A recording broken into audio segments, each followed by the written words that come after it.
Alright, so today let's talk about the flesh. What is the flesh? Well, you tend to hear it a lot also. I mean, in Bible study, kill the flesh, do away with the flesh, all of that. If you're someone who tends to read the book of Romans a lot, definitely you've come by the phrase, the flesh. So what is the flesh? So when we look at the New Testament, the Greek word for flesh is sarx, which means that... Is the water coming?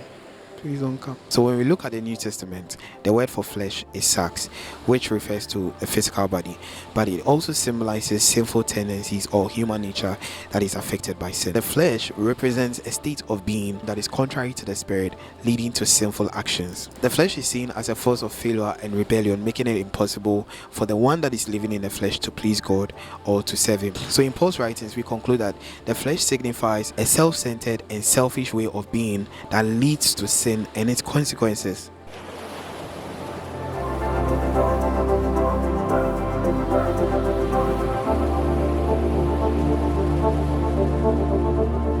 And when we look at the scriptures, it presents a contrast between living according to the spirit and living according to the flesh, making us understand that living according to the flesh is basically living according to the old nature. That makes it impossible for someone living in the flesh to serve God or please Him. Now, there's an interesting quote that I saw by Pastor Mike Bilbeck, and this is what he says. He defines the flesh this way: the flesh is a built-in law of failure, making it impossible for the natural man to please or serve God. It is a compulsive inner force inherited from man's fall, which expresses itself in general and specific rebellion against God and His righteousness.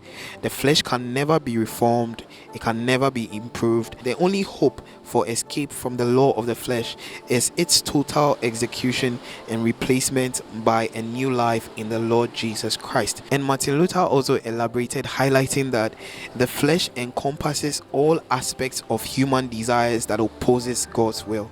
So in summary, when we look at everything that I've said, the flesh, for one, encompasses all sinful tendencies; two, human nature that is affected by sin; and three, a self-centered way of living that is contrary to the spirit. So I hope that now at least you have an understanding of what the flesh is, and don't forget to subscribe, like, and then share the video with someone. So I try to keep my videos short so that it gives you a head start in case you want to do an extensive study. But anyway, now that I'm done teaching you the word, it's now time to take a dip.